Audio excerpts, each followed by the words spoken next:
Hello friends, welcome to Shasha's time. இன்றைக்கி இந்த வீடியோவில் பாப்கார்ன் சிக்கன், அதுவும் KFC ஸ்டைலில் எப்படி பண்ணலான்னு பார்க்கலாம். எல்லாருமே விரும்பக்கூடிய இந்த சூப்பர் சிக்கன் ரெசிபி பார்க்குறதுக்கு முன்னாடி வீடியோ கீழே வர ரெட் கலர் சப்ஸ்கிரைப் பட்டனை கிளிக் பண்ணி வச்சுக்கோங்க. கூடவே வர பெல் பட்டனை கிளிக் பண்ணி ஆல்ங்கிற ஆப்ஷனையும் கிளிக் பண்ணிக்கோங்க. ரொம்பவே ஜூஸியான கிறிஸ்பியான இந்த பாப்கார்ன் சிக்கன் செய்கிறதுக்கு 500 கிராம்ஸ் சிக்கன் எடுத்து நல்லா மஞ்சள் தூள் போட்டு நான் கழுவி வச்சுருக்கேன். இதுக்கு தேவையான இன்க்ரீடியன்ஸ் லிஸ்ட் இங்கே கொடுத்துருக்கேன், செக் பண்ணிக்கிங்க. இப்போ இந்த 500 கிராம்ஸ் சிக்கனில் நம்ம எடுத்து வச்சுக்கிற இன்க்ரீடியன்ஸ்லேருந்து 1 ஸ்பூன் பெப்பர் பவுடர்,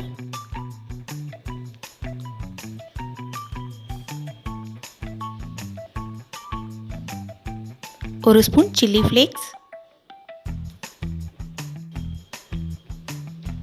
2 ஸ்பூன் அளவுக்கு கார்ன்ஃப்ளவர் பவுடர்,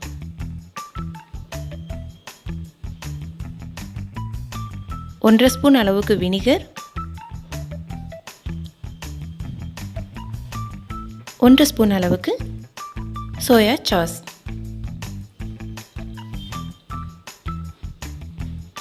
இந்த கலவைக்கு தேவையான அளவு உப்பு. நான் இன்றைக்கி ஹிமாலயன் சால்ட் எடுத்திருக்கேன், அதனால் கலர் சேஞ்ச் ஆகி தெரியுது. 1 முட்டை.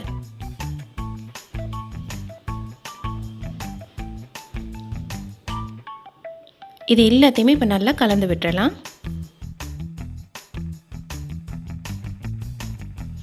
நம்ம ஆட் பண்ண எல்லா இன்க்ரீடியன்ஸுமே இந்த சிக்கனில் நல்லா ஊறணும்.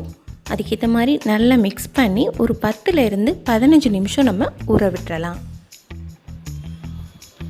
இப்போ இந்த சிக்கன் ஒரு பக்கம் இருக்கட்டும். சிக்கனை கோட் பண்ணுறதுக்கு தேவையான பொருட்களை நம்ம ரெடி பண்ணிக்கலாம். ஒரு பிளேட் எடுத்துக்கிட்டேன். இதில் 1/2 கப் அளவுக்கு மைதா இல்லைன்னா கார்ன்ஃப்ளவர் ஆட் பண்ணிக்கிங்க. இன்றைக்கி நான் ரெண்டையுமே சமமாக கலந்து வச்சுருக்கேன். கூடவே 1/2 cup breadcrumbs, 1 spoon red chilli powder. இந்த ரெட் சில்லி பவுடர் வந்துட்டு கலர் இல்லாத பவுடர் கூட நீங்கள் ஆட் பண்ணிக்கிங்க. அப்போது நம்ம அப்படியே KFC ஸ்டைலில் எப்படி இருக்குமோ அதே கலரில் நமக்கு கிடைக்கும். இன்றைக்கி நான் ஆட் பண்ணுறது கொஞ்சம் கலர்ஃபுல்லாக இருக்கும்.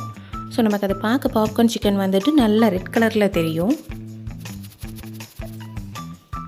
அது கூட தேவையான அளவு உப்பை ஆட் பண்ணி நல்லா மிக்ஸ் பண்ணி விட்டுருங்க. இப்போ இந்த சிக்கன் பீசஸ் நல்லா ஊறி இருக்கும். அந்த சிக்கன் பீசஸை இதில் நம்ம ப்ளேஸ் பண்ணிக்கலாம். நம்ம மிக்ஸ் பண்ணி வச்சுருக்க பவுடர் சிக்கனில் நல்லா கோட் ஆகணும். எல்லா பக்கமும் நல்லா படுற மாதிரி நல்லா திருப்பி விட்டு நல்லா இந்த பவுடரில் கோட் பண்ணி எடுங்க. சிக்கன் வந்து இந்த பவுடரில் நல்லா கோட்டாக இருக்கணும். அப்படி இருந்தால் தான் உங்களுக்கு அந்த KFC பாப்கார்ன் பார்த்திங்கன்னா இப்படி நீங்கள் நல்லா வெந்ததுக்கப்புறம் எடுத்து லேஸாக கையில் மசிச்சாலே அந்த மேலே உள்ள லேயர்ஸ்லாம் நல்லா பிரிஞ்சு வரும். அந்த அளவுக்கு வரும். ஸோ நல்லா கோட் பண்ணிக்கிங்க.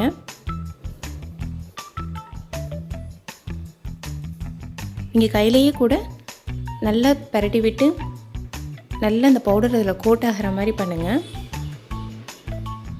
இப்போ நான் எல்லாமே செஞ்சு வச்சுட்டேன். இப்போது ஸ்டவ்வில் பேன் எடுத்து வச்சுக்கலாம். ஆயில் ஹீட் பண்ணிவிட்டு நம்ம கோட் பண்ணி எடுத்து வச்சுருக்கோம் இல்லையா, அந்த சிக்கன் பீசஸை ஆட் பண்ணிக்கலாம்.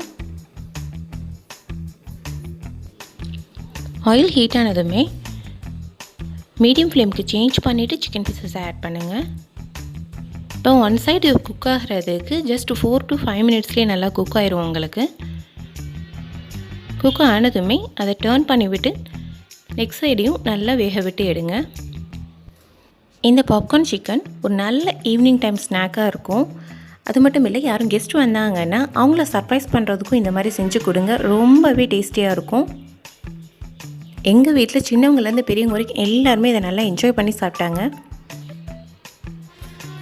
அவ்வளோதான், சூப்பராக குக் ஆகிடுச்சு. பாருங்கள், ஃப்ரை பண்ணதுக்கப்புறமா எவ்வளோ பார்க்கவே எம்மியாக கலர்ஃபுல்லாக இருக்குது. உங்களுக்கு இந்த ரெசிபி கண்டிப்பாக பிடிச்சிருக்குன்னு நம்புகிறேன். லைக் பண்ணுங்கள். நம்ம சேனலை மறக்காமல் சப்ஸ்கிரைப் பண்ணிக்கிங்க. கூட வர பெல் பட்டனையும் கிளிக் பண்ணிக்கிங்க. Thank you friends. தேங்க்ஸ் ஃபார் வாட்சிங். Stay safe.